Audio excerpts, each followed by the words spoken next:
Madam POCSO కేసులో ఒక దోషిని నిర్దోషిగా విడుదల చేస్తూ సుప్రీంకోర్టు ఒక జడ్జిమెంట్ పాస్ చేసింది మేడం, ఏంటది? చాలాసార్లు మ్యారిటల్ కార్డియల్ రిలేషన్షిప్స్ ఈ కేసెస్లో మైనర్స్గా ఉన్న పిల్లలు పెళ్లి చేసుకొని లేదు అని అంటే కన్సెన్షువల్ రిలేషన్షిప్లో ఉన్నా కానీ 17-18 ఇయర్స్ వర్జ్లో ఉన్న వాళ్ళు చాలాసార్లు ఏమవుతుంది అని అంటే ఈ పోక్సో యాక్ట్ని మిస్యూజ్ చేస్తుంది అని సుప్రీంకోర్టు చెప్పడం జరిగింది. అయితే సుప్రీంకోర్టు ఈ కేసులో ఏం అభిప్రాయం తెలియజేసిందంటే ఆ ఇద్దరు they got married, now they are majors and వాళ్ళకు ఒక పిల్లోడు కూడా ఉన్నాడు.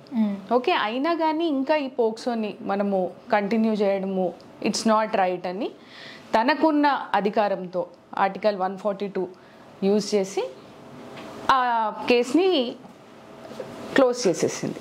సో ఈ తీర్పుని ఇస్తూ సుప్రీంకోర్టు పోక్సో యాక్ట్ ఎంతగానో మిస్యూజ్ అవుతుంది, బాయ్స్కి మెన్కి దీని గురించి అవగాహన ఇవ్వాలి, ఒక పిల్ అనేది సుప్రీంకోర్టులో వేయడం జరిగింది పోక్సో మిస్యూజ్ గురించి. దాన్ని ఉద్దేశిస్తూ సుప్రీంకోర్టు ఏం చెప్పింది అని అంటే ఎడ్యుకేషనల్ సిస్టమ్స్లో అన్ని స్టేట్స్కి ఒక నోటీస్ ఇవ్వడం జరిగింది, మీరు అందరు రియాక్ట్ అవ్వాలి దీనికి, ఈ పిల్ వేసిన దానికి. మీరు ఎటువంటి ఫిలిం బోర్డ్ వాళ్ళకి, ఫిలిం సెన్సర్ బోర్డ్స్ ఇవన్నీ ఉంటాయి కదా, ఫిలిం సర్టిఫికేషన్ బోర్డ్స్ వాళ్ళకి, ఎడ్యుకేషనల్ మినిస్టర్స్కి, ఓకే వీళ్ళందరికీ ఏమని చెప్పింది అని అంటే మీరు ఎటువంటి జాగ్రత్తలు తీసుకుంటున్నారు అవేర్నెస్ క్రియేట్ చేయడానికి. ఓకే, ఇట్లాంటి లీగల్ పరమైన మీకు సమస్యలు ఎదురవుతాయి, ఇది illegal, this is a crime.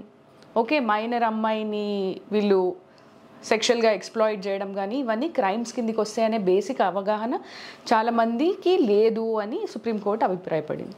So ఈ అవేర్నెస్ మనం స్కూల్ డేస్ నుంచే మనము పిల్లల్లో అది through education system what ever మనం పెంపొందిస్తే వీళ్ళకు ఒక అవగాహన ఉంటుంది, దిస్ ఈజ్ ఎ క్రైమ్ అని, అగెయిన్స్ట్ లా అని. మనము అట్లీస్ట్ మిడిల్ స్కూల్ నుంచి హై స్కూల్ లోపల నేర్పించాల్సిన అవసరం ఉంది, మీ అభిప్రాయం ఏంటి అని సుప్రీంకోర్టు అడగడం జరిగింది. అయితే ఈ పోక్సో మిస్యూజ్ని ఎలా స్టాప్ చేయాలి అనేది స్టేట్స్ నుంచి అభిప్రాయం అడిగింది. అండ్ తన అభిప్రాయం కూడా ఏమని చెప్పింది అని అంటే లీగల్ అవేర్నెస్ పెంచాలి ఎడ్యుకేషనల్ ఇన్స్టిట్యూట్లో, ఫిలిం బోర్డ్స్లో. ఓకే, అండ్ చాలామంది ఎన్జిఓస్ ఉంటారు కదా, వాళ్ళని కూడా స్కూల్స్కి వెళ్ళి మీరు ఇటువంటి యాక్టివిటీస్ చేయండి అని చెప్పడం జరిగింది. ఓకే మేడం, ఒకవేళ ఇది మిస్యూజ్ చేస్తే ఎలాంటి శిక్షలు పడతాయి? మోస్ట్లీ అడాలసెన్స్కి వచ్చిన పిల్లలు ఈ పోక్సోలో ఇరుక్కుంటున్నారు. ఎందుకనంటే అది మిస్యూజ్ అవుతుంది.